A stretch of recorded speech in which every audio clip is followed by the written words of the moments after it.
Thank you so much for joining us. So the first thing I'd like to ask you is, can you share with us how your career evolved from starting as a cardiac nurse to becoming the past president of the Council for Cardiovascular Nurses and Allied Professionals of the ESC?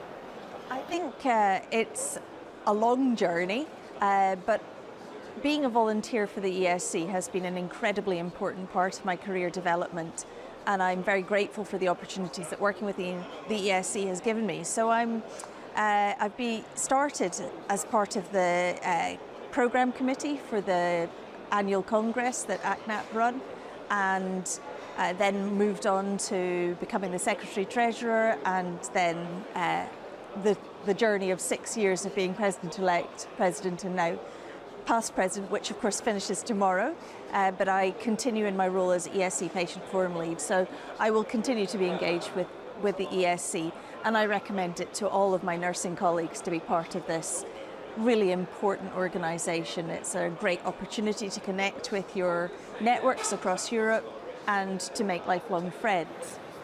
Thank you so much. Thank you for that. So speaking a little bit more about your research now, so your research deals with innovative approaches for the secondary prevention of cardiovascular diseases. So could you share with us some of the most promising advancements in this area and their potential impact on patient care? Yeah, I think I've been interested in alternative models to secondary prevention for a very long time. I'm very aware that not everybody gets access to cardiac rehabilitation. So I've been looking at digital models. My PhD was about increasing access to cardiac rehab, and we've been talking about the role of technology in supporting patients for a long time. But really it took off during the COVID-19 pandemic. So we saw a sea change in the way people approached this. So rather than being a little bit of a fringe offering, it became a mainstream offer to offer people alternatives in digital health. But I think we've reached now a time where we also need to consider the implications of AI, large language models. How can we predict and appropriately use the technology for the right person at the right time? And I'm really excited to see how that evolves over the coming years. Absolutely, and the spotlight this year for the Congress was personalised care. Yes. So I imagine you've seen a lot of that in the sessions you've attended. I have, yes, and because I'm ESC Patient Forum lead, I've been engaged with the patients being throughout the whole Congress. We have them involved in around 24 sessions.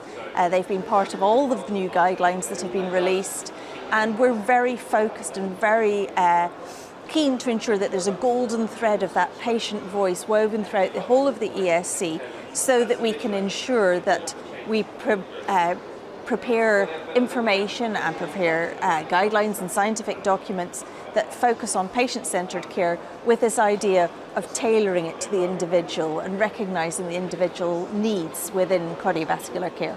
Fantastic, thank you. So, as the ESC Patient Forum lead, what are the primary goals of this initiative, and how can the ESC leverage this patient forum to drive healthcare policy changes both at national levels and EU levels? Yes, absolutely. So I mentioned this golden thread. So in that respect, we're inward facing into the ESC, trying to make sure that everything that we do is underpinned by this idea of patient-centeredness. And of course, the ESC has made it its strategic goal to have a focus on person-centred care. So looking at how patients can be engaged in a range of activities. But I think we've also been involved in advocacy activities. We recently attended an advocacy meeting where patients presented their stories, and sometimes that story, that key message, reaches out more to the hearts of politicians than all the statistics and facts that we can bring. So I think having the patients involved is absolutely critical in raising awareness about the elements of cardiovascular disease that we still need to tackle. Absolutely, and do you think the awareness for cardiovascular disease has increased over the past few years since COVID, perhaps? Or? I'm not sure. I'd love to say yes. I'm particularly interested in women's health, and I know that women do not think cardiovascular disease is the likely thing that's going to cause them longer term problems. So if you ask a woman what they fear breast cancer, but actually they've had a much lower chance of developing breast cancer than do of developing cardiovascular disease. And so for me, I think there's still some communication work to be done about the risk of cardiovascular disease. And I hope that we will be able to do that through the Patient Forum, through the ESC, and through our advocacy work. Great, thank you.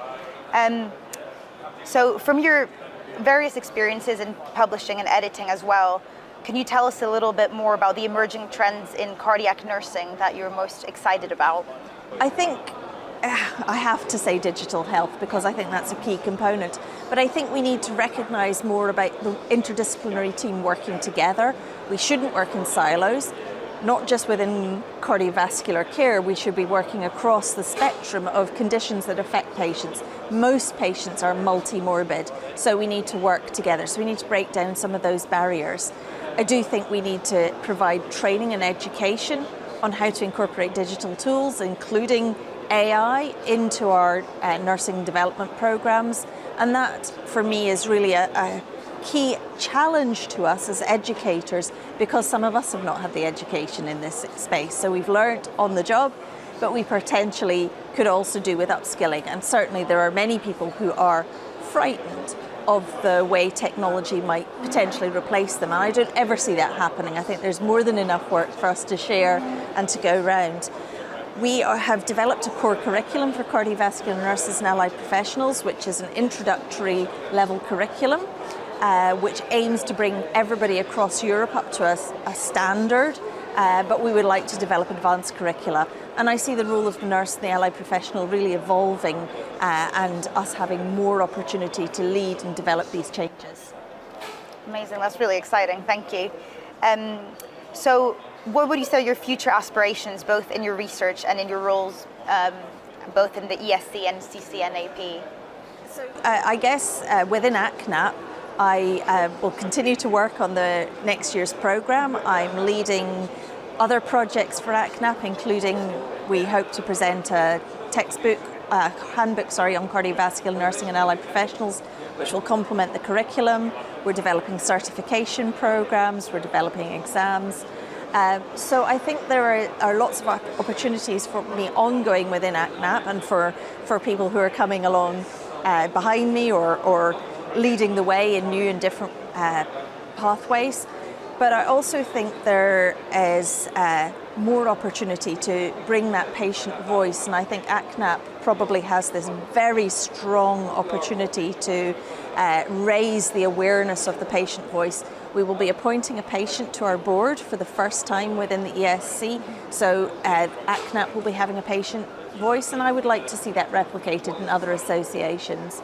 We will grow the Patient Forum. We need to grow the Patient Forum because the busier we become, the more opportunities there are for us to do more and more.